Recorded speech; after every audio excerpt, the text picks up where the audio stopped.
In today's video, I'm going to teach you how to manage friend lists on Facebook. Managing your friends on Facebook is really about staying organized so that your feed feels more personal and your privacy settings are easier to control. Whether you have a small circle or hundreds of contacts, knowing how to view and work with your full friends list is the first step. Start by opening Facebook and making sure you're logged in. Once you're on the main page, look for your profile. You can usually get there by clicking on your name or profile picture at the top of the screen. This will take you to your personal profile page, where you can see your cover photo, profile picture, and basic information.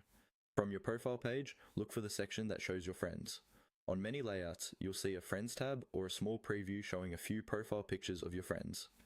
Next to that, there will be an option that says See All Friends. Go ahead and click on See All Friends. This is a really important step because it opens up your complete list of connections, not just the few that are previewed on your main profile. Once you're on the full friends page, take a moment to scroll through and get familiar with how it's laid out. Here, you can search for specific people using the search bar, which is useful if you have a long list. You might also see different options or filters, such as viewing recently added friends or mutual friends. These tools can help you quickly find who you're looking for. From this same page, you can start managing how you interact with your friends.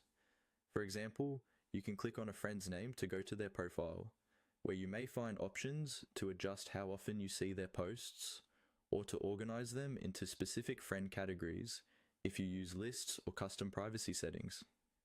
This is especially helpful if you want to share certain posts only with close friends, or keep your work contacts separate from family and personal connections.